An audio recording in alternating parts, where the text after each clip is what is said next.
I am not Robin Swicord, but this is, and I'm Leonard Maltin, and thank you for being here. And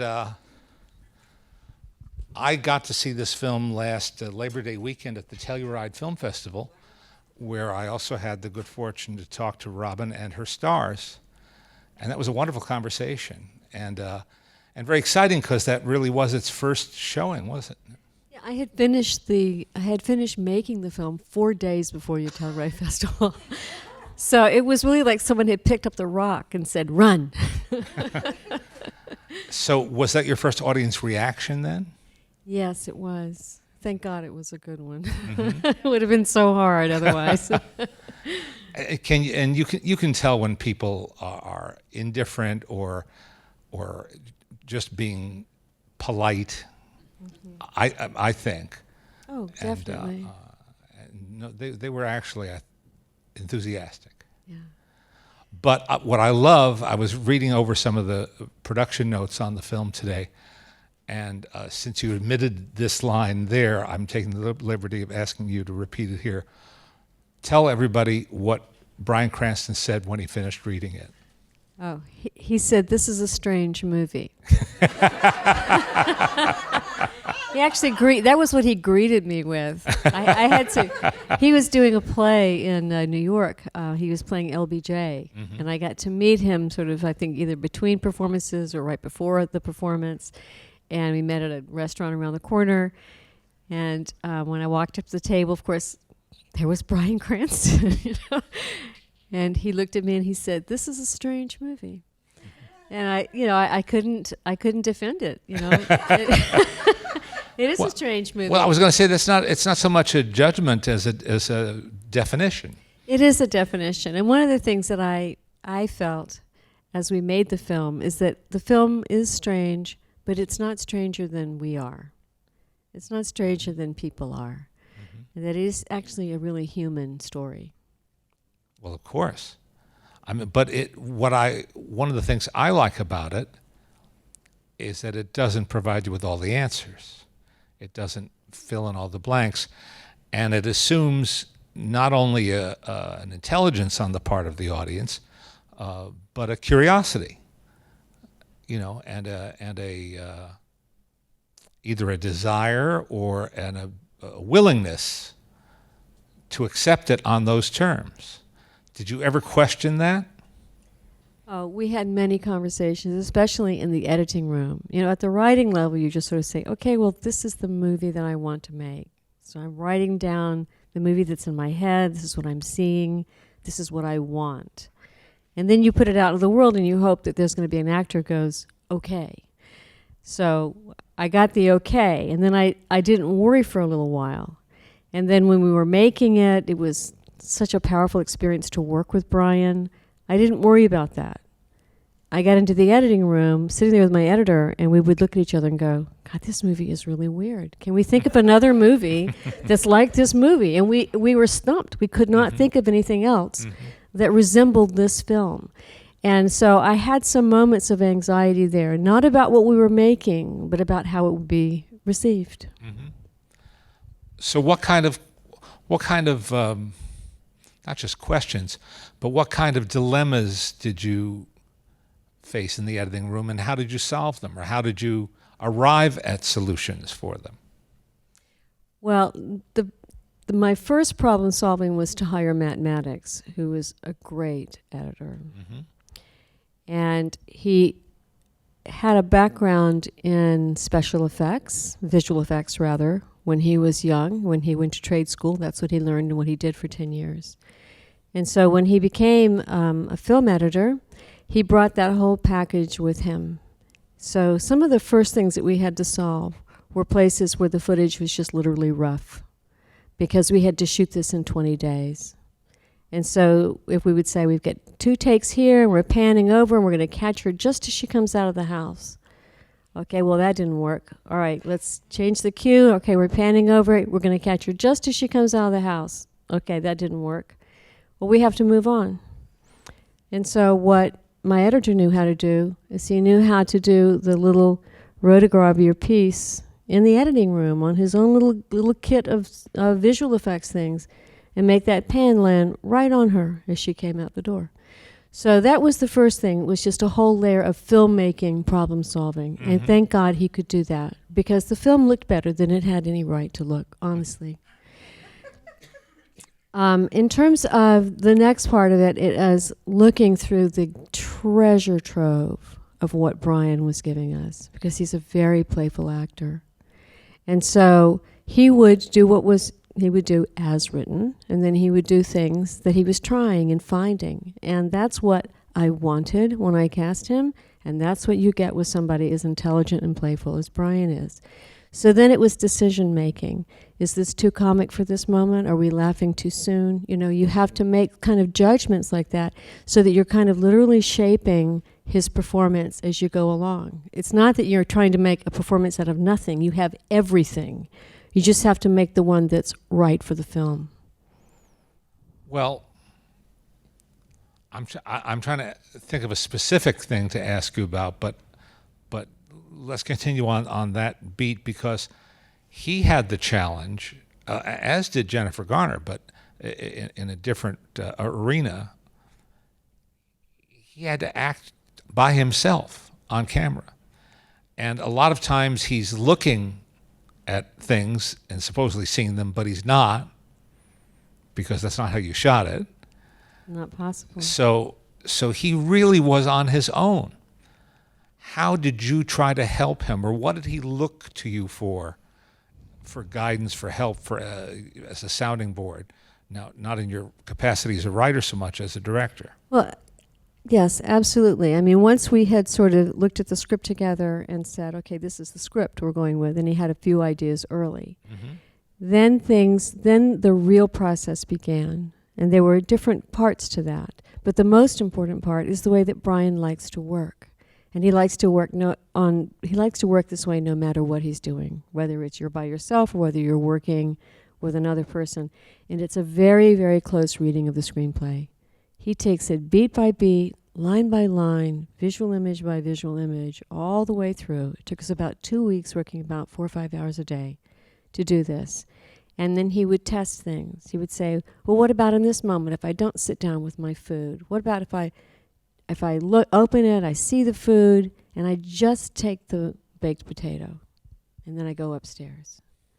And so I go, sounds great. You know, for me, it's a lateral move. If he wants to do that more than what I had written, I'm fine with that, because he's connecting to it. It's his idea, and he has an idea. And so then we get to see in the film what that idea was, the way that he ate that baked potato and peeling off the foil, and like he's an elegant man dining out in a hotel, right? So he was feeling his way and making decisions and thinking that might be a nice moment. So you just keep magnifying that, the effect of that on the script as you go all the way through. He's filling and filling. And so what he needed from me, I think, was permission to do that. That was the thing, is that I could relax and know that his understanding of the character, from the conversations we were having, his understanding was so clear. He understood the character that he was playing. And I could trust that anything that he brought would be just as true or better than the thing that I had written. Once we were on set, and he had inculcated that script into him, he needed different things from me. One is that you have to understand how very difficult his achievement was in all of those attic machines. In all those attic scenes. Is that he's looking out at machinery from that window. He's looking out at lights. He's looking at a camera. And he's supposed to be watching his family. So how does he know what to bring to his performance when he's not literally watching it? There was no way that he could watch it. First of all, if I'd had a monitor out there with the footage from the house, it would have brought its own light. So everything had to be right technically outside. That meant that Brian had to look at a monitor. He had a little area set up just outside of our little kind of space capsule-like set of the attic. And he had an area that's set up that was Brian's area. Other people couldn't go over there or didn't go over there. And he would sit there and watch this monitor. And we would cue up everything that he would have been seeing looking out that window.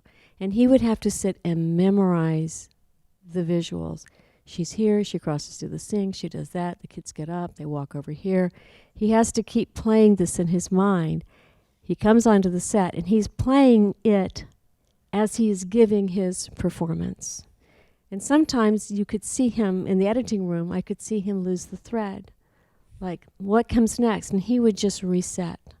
And I could see him reset. I could see that he's now thinking an earlier thought as he's watching. And so I would get these little mini takes in the editing room that I could kind of choose from, because he was continuing. He would sometimes have to go back. But I think that is extraordinary what he was able to do. And his ability just to have access to his own emotions, very much in the moment, not calculated, responding to what he was feeling. It's just really beautiful. We were watching a master work. Jennifer Garner had challenges of her own, but less obvious ones, because all those scenes that we see through the window of her with the kids, her by herself, her dealing with all the different incidents in the story, are also being played. They're all being played in pantomime, essentially. Well, I think pantomime is an interesting word. I don't know that much about real pantomime, sort of in the British theater sense. Mm-hmm. But I do know that what they were doing in the house was that they were really living their life in that house. Mm-hmm. I wrote a shadow script for the house. Mm-hmm. So those it's really not pantomime, so I'm wrong. Right. It was not pantomime. They were performing scenes. They knew their lines, mm-hmm. and they had interactions with each other. They had character arcs. Things changed over time. I deliberately many times had them talking or doing things that were different from what he assumed was going on, mm-hmm. so that there'd be some sort of ironic tension mm-hmm. between that. Mm-hmm. And Jennifer gave it her all in the way that she does all of her work. She's an extraordinary actress. And she made a family with Victoria Bruno and Ellery Sprayberry, who played the daughters. And she created those relationships. They created them with her. And they set about to live their family life in a room where there were no cameras. The cameras were outside, in this case, on a ladder, looking through a cutout of a window in the yard of the house where we were shooting. It was not even the same house where we shot the bulk of the film, because that house did not have a kitchen window. So we shot the kitchen window in Altadena, and we shot the house in Pasadena. And they had a day and a half to do family life. And Jennifer brought this beautiful modulated performance from the beginning to the end, and was so professional. I mean, you would think that that would be a thankless job. She said she felt freed to do that it was like being in an acting class and you were just getting to fully express, and you're not worried about, am I hitting my mark? You know, is my mic loose? It was just, she could just be in the moment with her co-actors. Wow. So really, I mean, one could take this film and use it as a study piece in the art of illusion for filmmaking, because everything in it is not what we think it is, not as it's supposed to be, or seems to be. It's interesting that you say that. There is something about the way we had to put it together, necessity being the mother of every kind of invention and workaround that our crew could give. There were days when we knew that it was impossible to do what we wanted to do. And to avoid company moves, we just had to settle into a certain place and make it work. And I had great producers and a fantastic locations guy, Dan Cooley. And so they figured it out. It was really like putting together a kind of intricate puzzle in terms of how are we going to make this all fit. And every now and then they would just add another thing in, like, you could only shoot 7 days in Pasadena. On the last night, you could only be there till 10. And then it was just like, oh, okay, let's factor that one in. But one of the things I think that you get shooting in Los Angeles is that there's a very deep crew base here, really experienced. And I had fantastic people who came to do this, thank God. And Bonnie Curtis is one of your producers, right? Bonnie Curtis and Julie Lynn. Yeah. Yeah. Bonnie used to be Steven Spielberg's assistant. I would think that's like going to a graduate film school in itself. Well, she certainly has seen it big and small. Yeah. You know, she's undaunted by anything that you throw at her, and she's funny too. You know, she's got a great sense of humor. We were still raising money as we were rehearsing.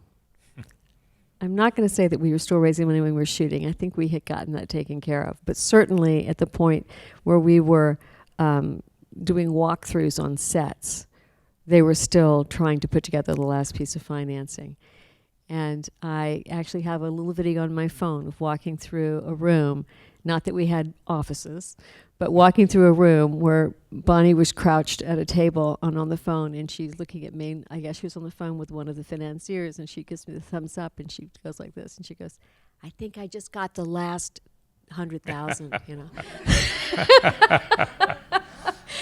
Wow. Like, woohoo! They're not going to turn the lights out on us. And when did IFC acquire the film? We were in talks with them all through the fall, and I think that they formally signed an agreement in January, but by November we knew they were going to do it. How did you choose, because you talked about Jennifer Garner creating this family feeling with the two girls who were in the film. How did you choose those young women, those actresses? You know, I got to work with Amy Lippens, who's a fantastic casting director. I'd never worked with her before. The person I mostly knew was Deb Aquila. I had worked with her not only on the Jane Austen Book Club, but on other movies that didn't end up getting made, but that she had cast for me. So there was a lot of trust there, and of course I went back to Deb, and then she took a job at Lionsgate. So Amy Lippens came on, and Amy has just a beautiful sense of real people. And so she's not so much about casting who's the prettiest girl to play Jennifer Garner's kid, but who is the person that has some kind of combination of these two parents who looks like a real person. And so she was just showing me real people. She did the same thing with The Kids Next Door, with the characters of Emily and Herbert. And I saw fantastic people, and it was actually hard to make a choice because I saw such good people with her. And in the end, it was a kind of chemistry reading between these two actors who sparked to each other in a way that they immediately had kind of a sibling rivalry kind of going on with each other, and then also just a lot of warmth and like a feeling of symbiosis with them. And I thought that I looked at them and I said, that looks like a family to me. That looks like a family that you would see at the table at Denny's next to you, you know. Now, since we're here at the Screen Actors Guild and we're talking to actors, and you've cast more than one movie, you just indicated. Some didn't come to fruition. But you've directed the Jane Austen Book Club and this. And you are the mother of an actress. Two actresses. Mm-hmm. How do you deal with every actor's nightmare, the audition? What kind of empathy do you think you bring, having lived with this at home? Yeah. I'm the softest touch in the world. In an audition room, you know, I just want to hire everybody. You know, it's like, can we triple cast a movie? Would that be okay? I have a lot of empathy, obviously. I think I did even before I knew that my kids were actors, because I think that acting and writing are very closely aligned. That there's a way that you put yourself out there, and the way that acting and writing, I think, there's a lot. There's a lot of similarities, a lot of overlap, I think. And I think the thing of being the one that there's no hiding. Here it is. Here's my script. Here it is. Here's my audition. Here's my idea. You know, there's a way that we're just out there, and you really don't want the feeling of rejection, but you know that that's the thing you have to risk in order to to start the process of working. So I do have a lot of feeling for them. I don't know that I know how to treat people any better in an audition room. There's still a thing of like, well, thank you, you know. There's still that kind of thing when they're leaving. You're not supposed to be giving away any kind of expression on your face, which is right away hard to do. Have you ever acted yourself? No, in college I had to. One of my majors was theater, and everybody had to be involved in production at some point as an actor, and so I did do that, and I enjoyed certain aspects of it. I liked all the sort of internal creative work of it, but I really did not like the part where people were looking at me. So, and then I had these daughters who were like, is the camera going? I was like, strange. Well, you've already talked about how Bryan Cranston was somebody you had in mind and that you pursued very specifically to star in this film. But in general, when you're writing, or as you have been writing, whether it's an adaptation or an original piece, do you have does it ever happen that you have an actor in mind in your head as you're writing? Almost never is that true for me. I think it would be a lot easier to get my movies made if I did think that way, but I tend to really just go to the person. And I also feel like actors bring, depending on one of the reasons casting is so hard is because actors bring their own essence into the role. And sometimes the clash between their essence and the role is what makes it interesting, or sometimes the match between their essence and role, so you're always sort of feeling your way forward. If I start thinking like that when I'm writing, then I can't really be inside the character. I'm thinking about something else then. The one exception on that was when Nick and I wrote Matilda. We wanted to work with Mara Wilson, and we were really happy when that came about. Well, she was just perfect in that movie. She was perfect. She was How our old was ideal she? Was she Matilda. 5? I wish I knew. I think she was 6, I think. Well, she was it. She was it. I know, absolutely. And I still follow her now on Twitter, and she's an interesting writer herself. She's given herself a whole other life away from acting.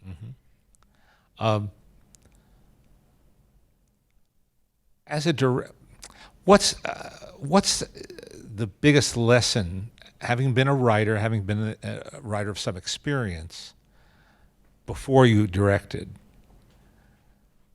What's the biggest lesson or the biggest surprise? Let me put it that way. The biggest surprise that you learned on your first time out. What didn't you anticipate?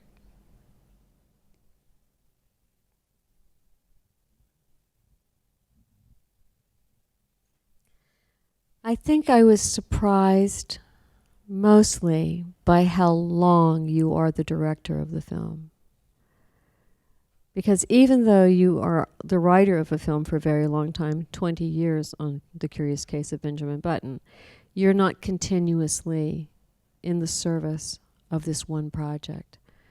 But when you have written the script, you've already put in a couple of years usually on Wakefield 4 before you ever roll film. And then there's the process. Everybody else goes home and it's just you and the editor. And then you go on and you follow it through, and now you're going to do the sound, and you're doing the composing, and it goes on, the colorizing of the film, and all the tying up all that technical stuff. And there are plenty of people to help you. It's not that daunting, honestly, and especially if you were lucky and you hired smart people. But it's just, at the end of the day, you're the one all the way through until all the other actors have gone on. You're doing publicity. They've done their first round of publicity, and then someone says, we need someone who will come and speak about Wakefield to a class. Well, you're the one that they call. So it is more like having a child than I ever could have imagined. You're just joined to this thing that you've made forever and ever, and you're the one that cares the most. And you're stuck. Well, you're stuck or you're committed, depending on how you want to look at it. I didn't mean stuck necessarily as a bad thing, but it's yours. Yeah, it's yours. So how, a lot of directors talk about the how much they love what actors give them that they didn't anticipate, that gives them happy surprises along the way. And you've already indicated that Bryan Cranston gave you an infinite variety of things to work with. So how do you choose? How do you decide? Well, from my point of view, because I have also adapted the short story and I know the script intimately and it came out of me, I have that thing that most creative people have where you're resonating with the thing that you are doing. And so I could sit in the editing room and I would know. I may not be able to explain why in that moment, but I would know that it's this take and not that take. And so if you're lucky, you have a wonderful editor who is willing to trust you and not talk you out of stuff and show it to you at least before you say, no, I've changed my mind. But that, I don't know what that knowing is, but I think every creative person has felt that kind of connection. So you've sung the praises of your editor. How did you hire him? And on what basis did you hire him? I hired him on the basis of a very strong recommendation from Julie Lynn and Bonnie Curtis, who had done 2 movies with him, maybe more, but 3 movies. They had done 3 movies with him. And they said, I think you're really going to like him. And I said, I really want an editor who's going to push back.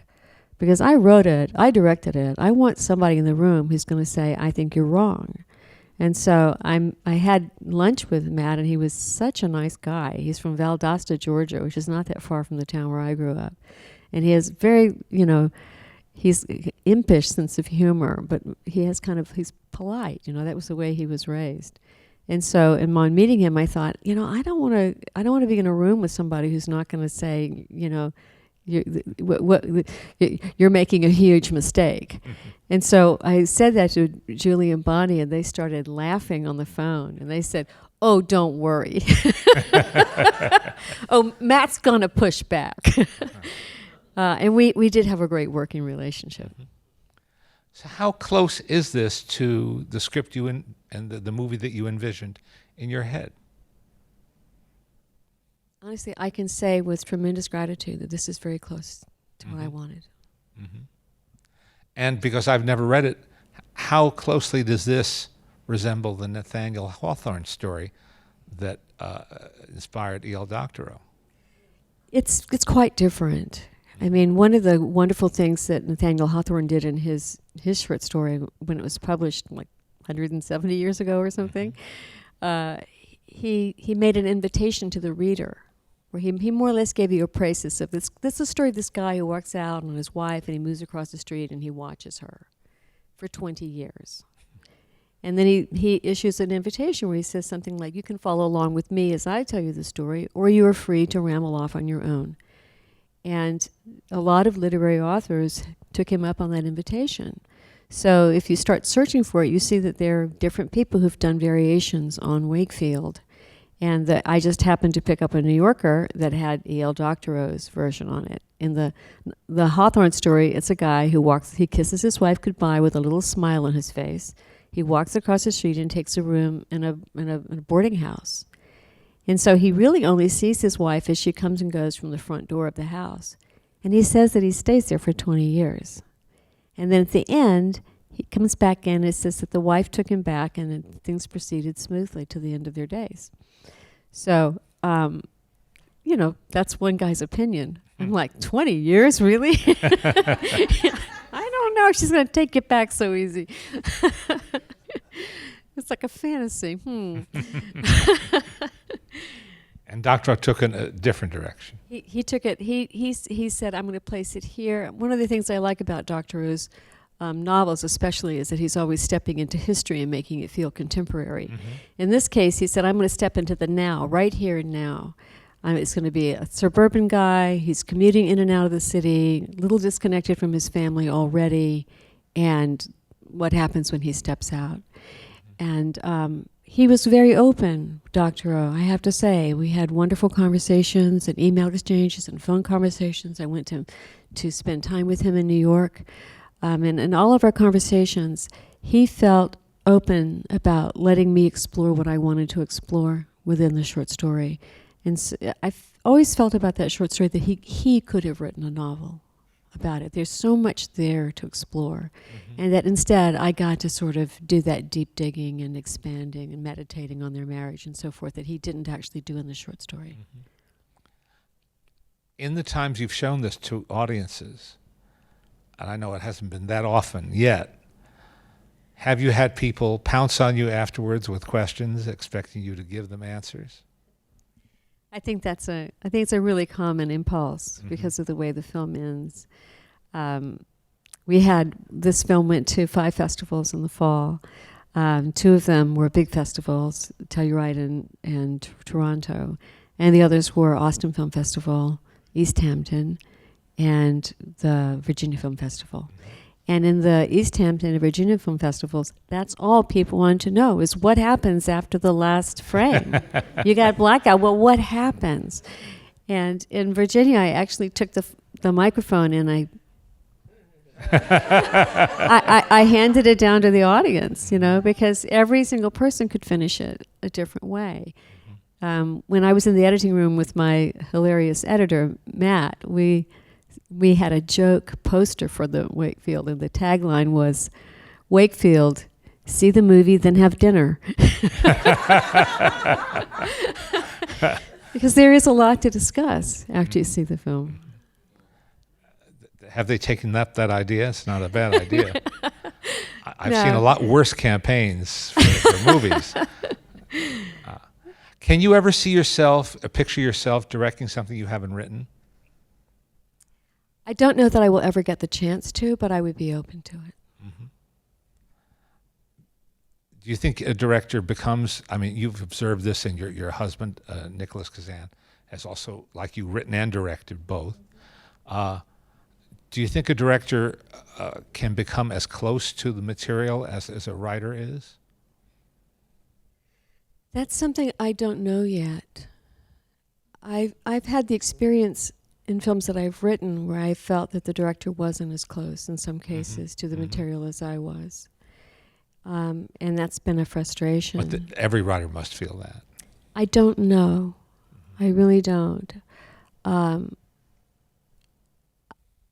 I felt very close to Little Women, and I thought that Gillian Armstrong did a great job with that. I was there as a producer. I could do things like if we fell behind, I could take up a stitch in the screenplay, and I could do things to kind of help that along so that we didn't have some of the same rough patches that sometimes you get. But she was just a very good director who loved the book, loved the screenplay, and understood it. And so I didn't feel so much a distance. So I don't know. I think it is possible. And certainly directors, as I said, really earn the right to feel a sense of ownership, even if they haven't written it, because they have to stay with the project for so long. Right. Well, thanks for staying with this one, and thank you for being here today. Let's give a warm round of applause to Robin Swicord. And thank you all for your attention.